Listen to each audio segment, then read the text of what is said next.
I made my first video essay, top 10 favorite superhero films, in a day. The whole thing. Writing, researching, recording, editing, and uploading. I didn't rewatch any of the films I talked about. I just spitballed from memory. I didn't have a capture card. All my clips were sourced from YouTube. I didn't even have a camera. I recorded the voiceover with the built-in webcam mic that came with my laptop. Oh, and one quick note. I did get my wisdom teeth pulled, 4 days ago, which is why I sound like I have a softball in my mouth, so just bear with me. My, how the times have changed. Now I source all my footage in HD, and 4K where available, and I usually spend months writing and researching scripts. How long has it been? June 13th, 2013?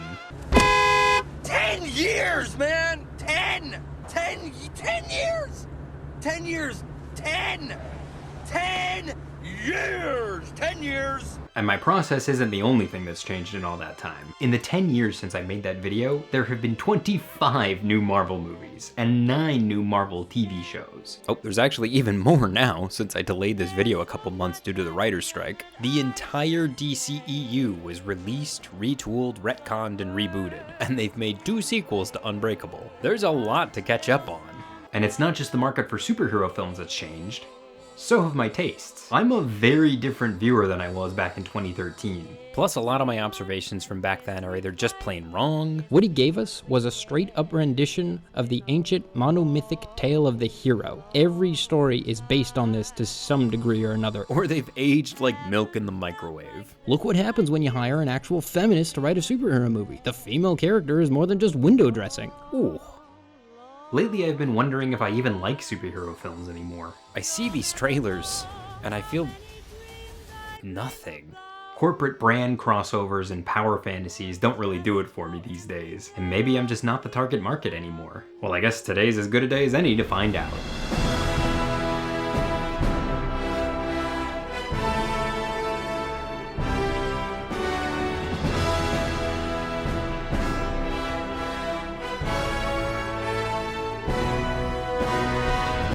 Years, man! Number 10.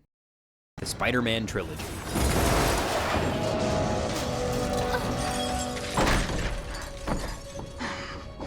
Hi. Picking number 10 is always the hardest part of these things. Harder than picking number 1, really, because this is where any of a dozen runners-up could go. Hulk, Thor, Black Panther, Green Hornet, Chronicle, Into the Spider-Verse, Hellboy, X-Men, X2, The Incredibles, Watchmen, No Watchmen, and Star Kid. I could get used to this. Hey, does Asterix and Obelix count as a superhero film? No, sí. Oh, no. Sí. No. Sí. All good films. But ultimately, Spider-Man 2 was my number 10 pick 10 years ago, and I don't see any reason for that to change. Except now I'm including the whole trilogy.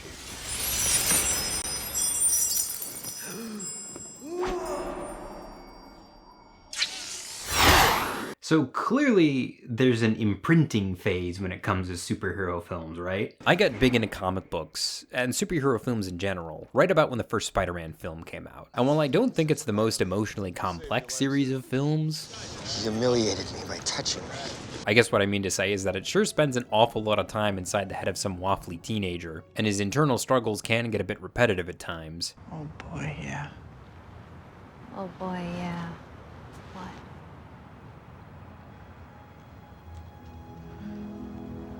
Nothing. But it's still so refreshingly earnest for a superhero series. We won't tell nobody. And this Spider-Man is still one of the only superheroes who has all the same problems as me. Crappy commutes, depressing day jobs, perpetual poverty,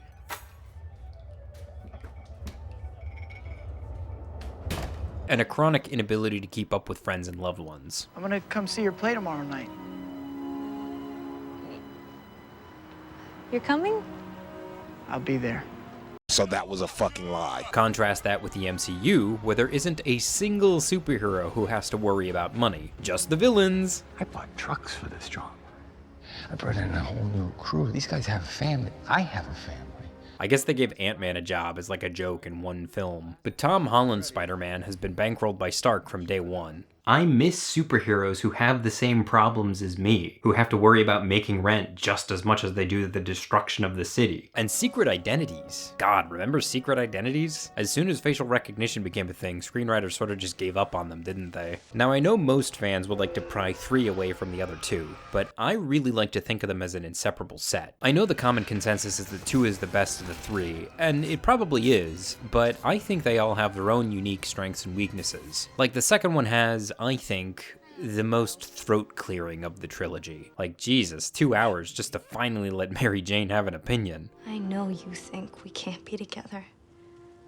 But can't you respect me enough to let me make my own decision?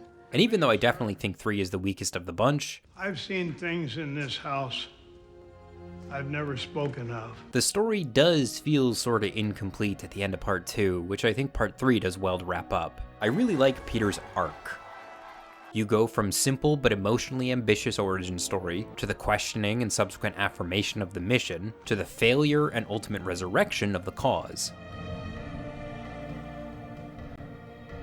It makes sense to me. Things are flowing. Themes and stakes keep escalating in a way that feels organic and natural. And the thing about, like, emo Spidey is that he's 100% supposed to be this cringe. Like, you're supposed to find him insufferable.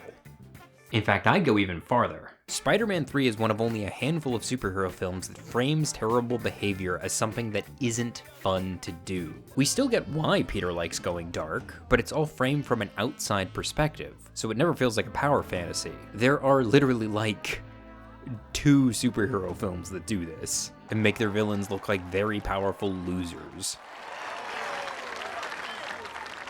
No. No. No. No. Number 9. Avengers Infinity War. Too many mouths, not enough to go around. And when we faced extinction, I offered a solution. Genocide. Maybe it says a lot about my taste in superhero films that one of my all-time favorites is the one where everybody dies. It's become sort of a bog-standard complaint amongst people who don't like superhero films that most superheroes tend to defend the status quo, and hardly ever seek to implement any sort of structural change, as perhaps exemplified by the Avengers. They don't prevent death and destruction so much as merely respond to it. But then I think I always liked the Avengers films, the first 3 anyway, because they do a better job of any other MCU films in depicting the Avengers as a purely reactionary force. You know, with the benefit of hindsight, It's been explicit canon since at least 2012. Because if we can't protect the Earth, you can be damn well sure we'll avenge it. And while Age of Ultron was kind of a hot mess, I personally thought that Ultron was going to prove his worth by preventing some catastrophe with far less collateral damage than your typical Avengers outing, and then the team was going to have to grapple with the possibility that maybe they're not actually very good at this. But instead they went with a generic psychopath wants to destroy the world after being exposed to Reddit plot, which wasn't super compelling as a character study, but at least it underscored the point that the Avengers do not preempt much, if any, violence, and half the time they're the ones making it worse. And Infinity War felt like the logical culmination of all that reactionary rage. They have no way to negotiate with Thanos, no counter-arguments to make. I think you'll find our will equal to yours. Because all they've ever done is simply wait for the punch to land, and then punch back even harder. But once they finally meet someone who they can't out-punch, they're history. What's the appeal of that kind of story? How is this not damning with faint praise? Well, because I sympathize. It's easier to beat people up than it is to seek structural solutions. It's easier to ascend the status quo than it is to change it. Being brought back down to earth, so to speak, by the realization that their purely reactionary defense of existing power structures was only ever destined to fail is hella cathartic. I remember having similar feelings right before I became a leftist. We did it! We did it, Joe! He did it. I'm a firm believer in the idea that movies are not supposed to be prescriptive. They're not supposed to tell us how to behave. They certainly don't have to. We don't have to sit here and go, why didn't someone just tell Thanos about sustainability? That's just the why didn't they fly the ring into Mount Doom of the MCU as far as I'm concerned. And I really don't think anyone ever seriously expected someone to offer up some sort of structural solution to Thanos. He's a mass murderer. You're not gonna defeat him with a lecture. And despite the galaxy-wide stakes, I don't think this story was ever meant to play out on anything but an aggressively human scale. And I think it does that really, really well. I'm gonna blow that nutsack of a chin right off your face. Not him.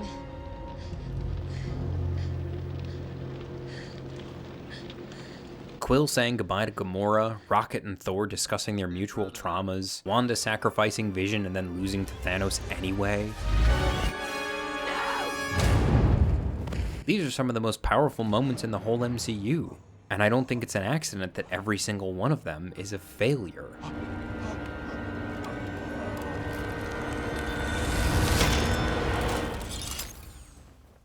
It makes me sad that everyone came back in Endgame, not because I didn't want anyone to come back, but because bringing everyone back didn't cost anything.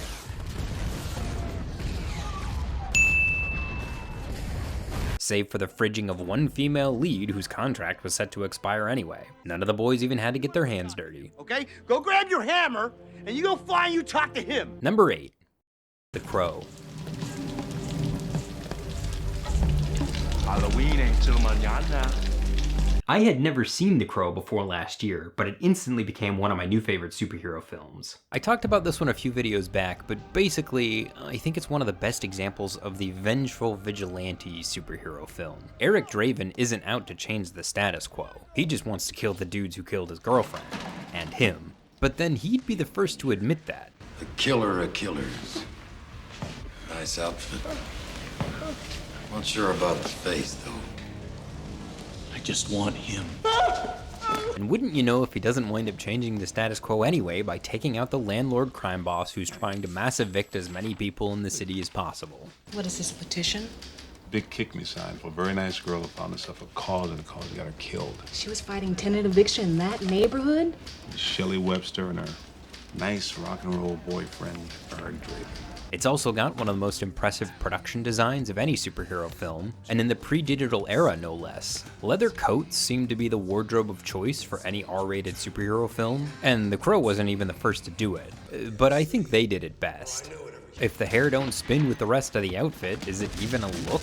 Brandon Lee's makeup and performance went on to influence countless others, the soundtrack is worth the price of admission alone, and the cast is one of the most stacked in the whole genre. They made superhero films different back before they were a big commercial thing, almost like they knew the movie had to work irrespective of the source material, irrespective of the genre. Somebody stuck his blades in all his major organs in alphabetical order.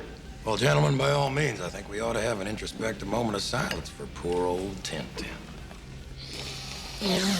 If I have a formal complaint, it's only that every single corvid featured in the film is not actually a crow, but is, in fact, a raven.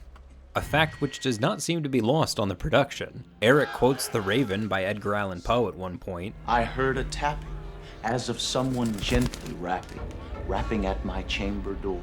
And his name is literally just Raven with a D. I mean, why didn't they just call him the Raven? Boy and his bird.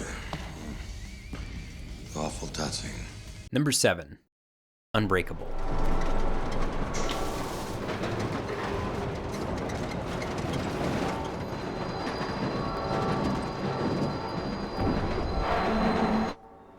Unbreakable was number 2 on my list 10 years ago, and even though I put it at number 7 now, it's not that I think any less of it, it just has a lot more competition. Shyamalan might be a really uneven filmmaker, but when he's good, he's really good. Even if he does have this unnerving tendency to not just feature physical and mental disabilities in his villains, the disabilities are often the cause, the very source, of their villainy. Now that we know who you are, I know who I am. Still a great film, though. I love how resistant David Dunn is to the idea that he's special, or that extraordinary things can even happen in his life. Joseph, don't take another sip of that water. The way he yearns to make his life better, but treats Elijah with open hostility once he offers him such an outlandish suggestion. David knows when something sounds too good to be true. I see guys like you all the time in my work. You find someone you want to take advantage of. You tell them a fantastic story. And somewhere in there you say it. Just need your credit card number. I'm extremely sympathetic to that these days. The idea that you've got to dream big in order to overcome the troubles in your life, but that those same dreams might make you feel foolish. Should never do anything like this. How do you make a difference? I don't know, maybe the best idea is to just go out and try your best. And even if I didn't spark to the story so hard, it's still very easy to love from a technical standpoint. All the actors are doing some of their career best work, the pacing is refreshingly deliberate and self-assured, and the cinematography has that every frame a painting feel that actually manages to evoke comic book panels without being cloyingly obvious about it. Plus, it's the first of just 3 original films on my list. And when was the last time you saw a superhero film that made you feel like they were greenlighting an actual idea instead of an IP? You know what I think less of? It's 2 sequels. I really liked Split when it first came out. In fact, it made my top 10 list that year. But my enthusiasm has since cooled off a lot. In hindsight, it's just so mind-bogglingly cruel that I haven't been super eager to rewatch. And Glass was just... I mean, I don't know, did anyone like Glass? Did Shyamalan like Glass? After an hour and a half of talking heads, it ends with this really grating pitch for an Unbreakable cinematic universe, which was one of the biggest be sure to drink your Ovaltine moments of that year.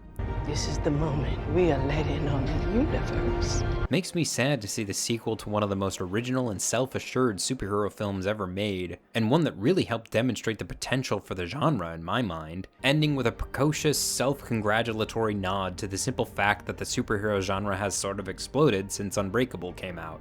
When I go to the movies, I'm looking for catharsis, not the self-congratulatory recognition of current industry trends. But anyway, if you haven't seen Split or Glass yet, feel free to skip them, because you won't do any better than this. You think you could have beaten up Bruce Lee?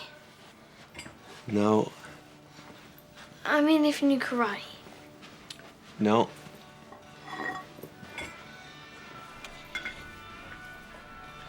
What if he wasn't allowed to kick and you were really mad at him? No, Joseph. Number 6. Birds of Prey. Can I help you?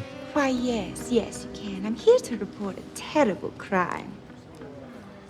And what terrible crime is that? This one.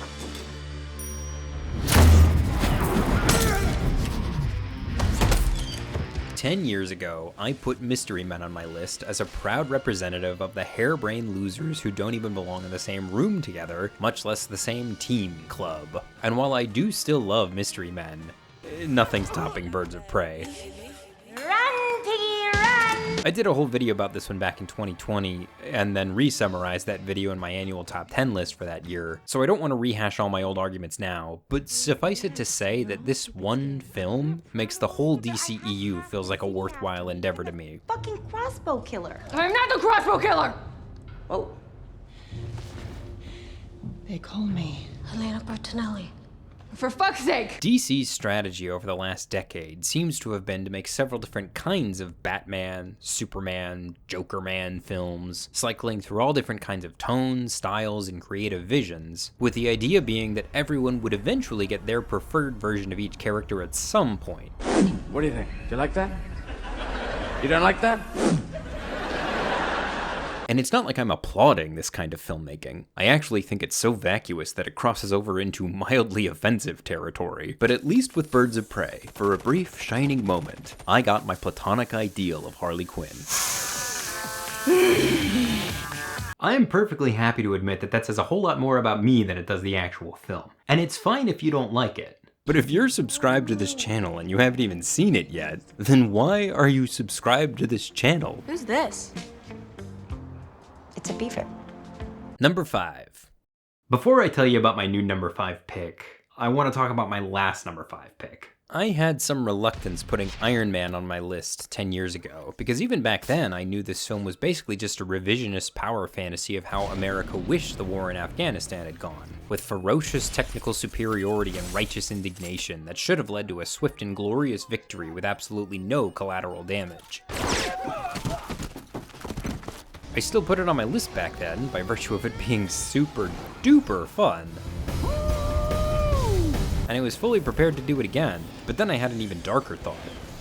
What if this is how most Americans think the war in Afghanistan actually went down? What if this isn't a fantasy to them? What if they think we did ride in with ferocious technical superiority and righteous indignation, which led to a swift and glorious victory with absolutely no collateral damage? To peace. Oh god.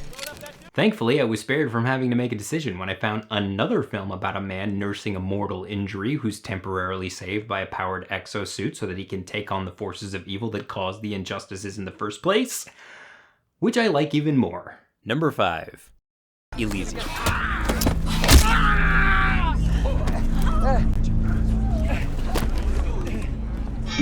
Nothing in there, is it? Zero tolerance policy applies to all citizens. Oh shit. You must report immediately to your parole officer. Thank you, citizen. No, thank you. The story of a man exposed to a lethal dose of radiation at his job, who then offers his services as a carjacker to a local crime boss in exchange for a ride up to Elysium, an advanced space station in low Earth orbit where only rich people live, which houses special pods that can instantly cure any disease. I remember not liking Elysium very much when it first came out. I thought it was entertaining, with some of the best action scenes on this list. But I remember thinking, this metaphor is just too heavy-handed. If she has another seizure, of course bring her back to the ward, of course. But until then, she's discharged. This isn't Elysium. We can't just heal her. Fast forward 10 years, and now that I've dealt with a few medical emergencies, health scares, and a couple dozen EOBs myself, for my European viewers, that's explanation of benefits, I realize this movie isn't a metaphor. This is literally just how the American healthcare system works. We have the technology to save people's lives, it's just all behind paywalls. And accessing treatment is less about earning the money to finally bypass those paywalls than it is about simply being born into a class where money is no object. What is going on? Why has production stopped?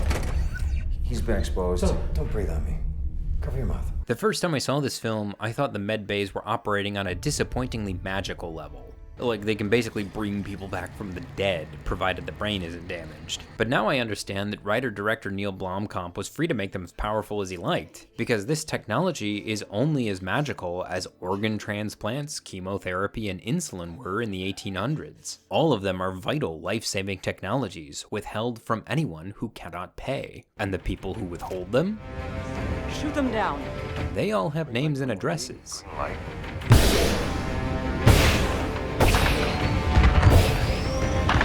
See, that's why this channel isn't monetized. Other YouTube channels can't even say that the medical insurance industry is ontologically evil and any methods employed in its opposition is inherently good and correct, much less advocate for that position. Anyway, link in the description for my Patreon. Number 4. Guardians of the Galaxy Volume 2. My name is Ego. And I'm your dad, Peter. Guardians 2 is so good, it made me retroactively think better of its predecessor. Like, Guardians 1 jumped from a 6 to a 7 in my mind without a repeat viewing. Lots of superhero films try and do created family and generational trauma as a theme, more than is strictly necessary if you ask me, with most of them just throwing some mommy or daddy issues into the mix as a means of short-circuiting a resolution. Save Martha! But Guardians 2 treats the subject so well and uses it so effectively to develop the plot, themes, and characters, not to mention to surprise the audience, that it almost feels like it invented the trope within the superhero genre. You people have issues. Well, of course I have issues. That's my freaking father! Like, family trauma isn't hung on the hero's head like some random bauble just to give him some pithy motivation, which is how it's treated in most superhero films, even some I really like. But here, it's treated like the whole reason the story exists. Does that make sense? It's like a screenwriter came up with an emotional and engaging story about family trauma, and then eventually happened to transform it into a superhero film. The way that Quill yearns for a familial connection from any direction, and finally gets it. The mother lode, in fact. Recognition from his long-lost biological father. Please give me the chance to be the father she would want me to be. Who then promises him the universe.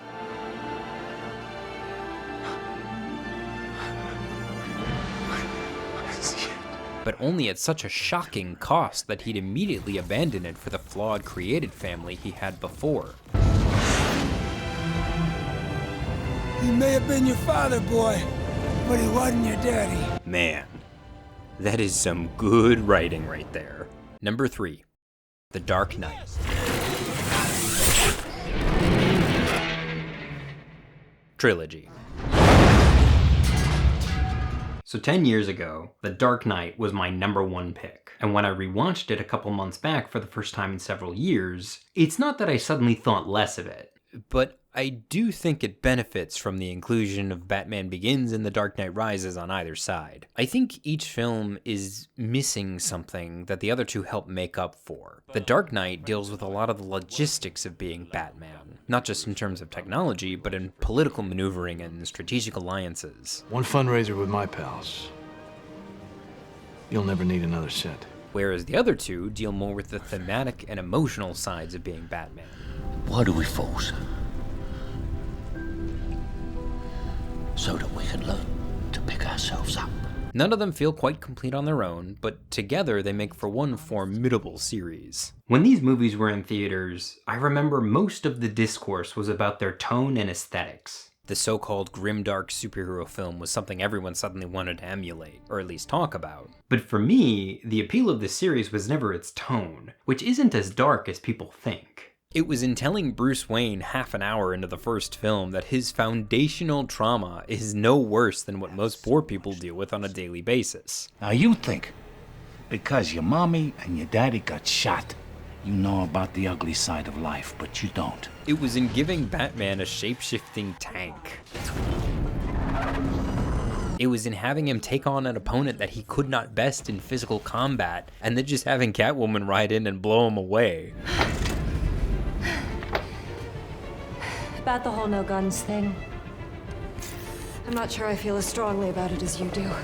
Look, all I'm saying is, these might be my 3 favorite Batman films, but my 4th favorite Batman film has very little overlap in terms of tone and aesthetics. What killed the dinosaurs? The Ice Age! In my humble opinion, there are a lot of bad faith critiques of this trilogy floating around, which I've said that if I ever made a video responding to them all, it would be the last video I ever make. So I don't want to get too far into the weeds here, but let me just say, while you can certainly interpret these films as humorless, far-right, pro-fascist propaganda, I'm not saying you can't do that. Those are absolutely valid readings of these films. But they're not the only readings. They're just not. If you want my hottest possible take, it's not that these films are ideologically conservative, it's that they're ideologically incoherent. Is Bane a scathing parody of revolutionary leaders? Or is he deliberately hijacking the language and optics of grassroots revolutionary movements for his own nefarious purposes? And we give it back to you, the people. Does anyone, other than the former inmates of Blackgate Prison, buy his bullshit about giving the city back to the people? I have no idea. And reading the novelization didn't help. And if you're hearing all this and you're like, well, why would you put these films so high up on your list? Again, Batman in a tank. I gotta get me one of those. Number 2, Blade.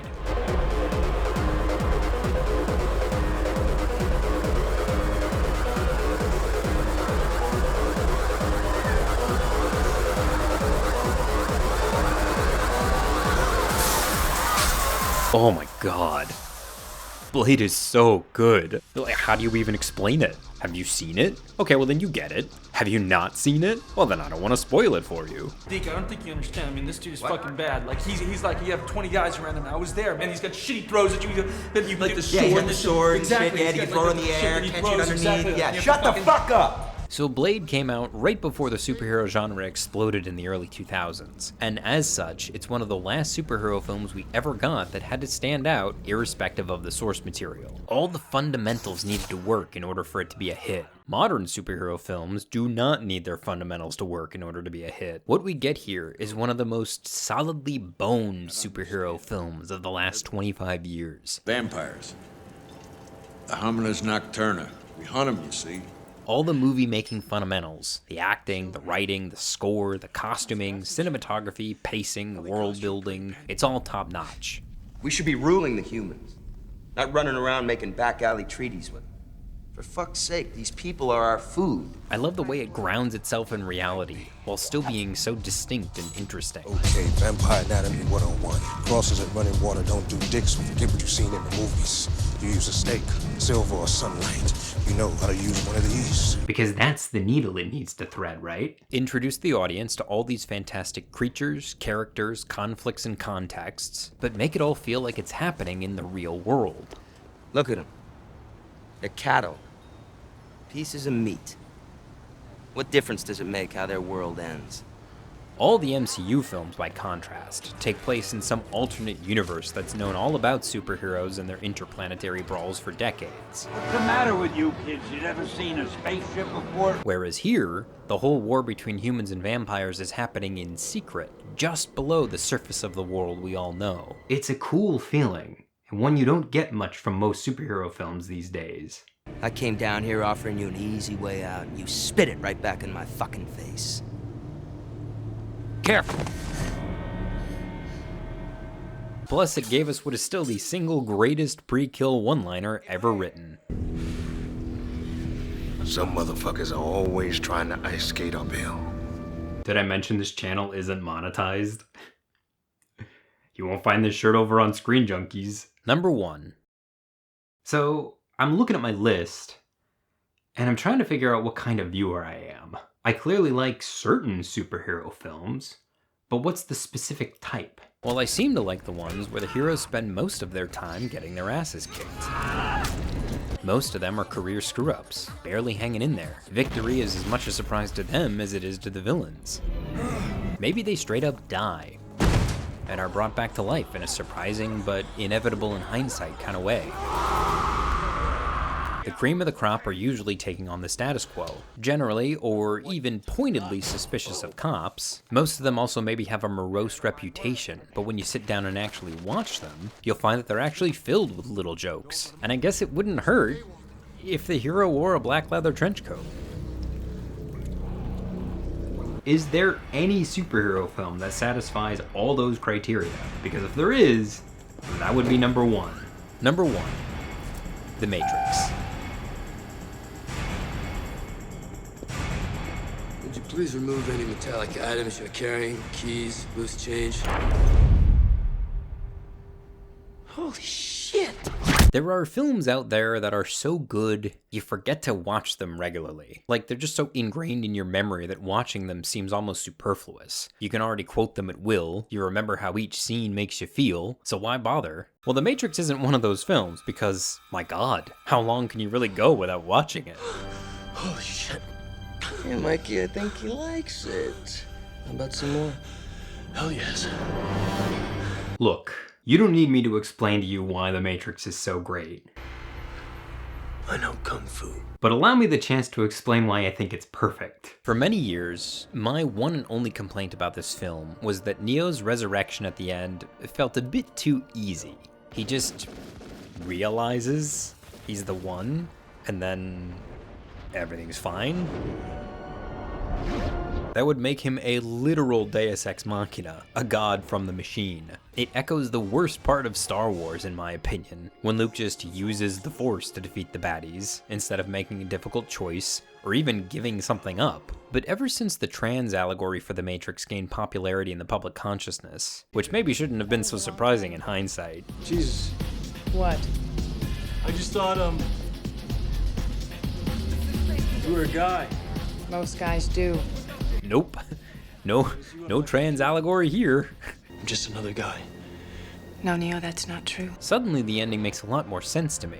The reason the mere realization that he's the one is treated like such a triumph is because the realization is the triumph. The knowledge is the boon. The Matrix is dependent on convincing Thomas Anderson that he wasn't something he was. Thomas Anderson? Yeah, that's me. His identity was determined by those who seek to oppress him. Goodbye, Mr. Anderson. And that knowledge instantly allows him to see the constructed nature of reality for what it is, and render it far less powerful in the process. It's not the freedom of possessing a new power, it's the freedom of realizing a power he had all along.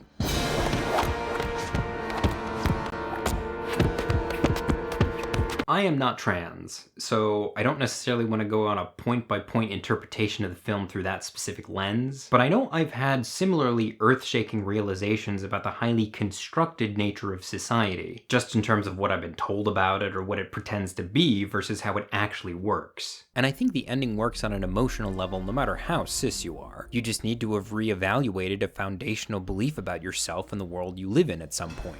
For me, it was American exceptionalism, the true nature and purpose of capitalism, and evangelical Christianity. Have you done that? No? Well, at least the fights are still great.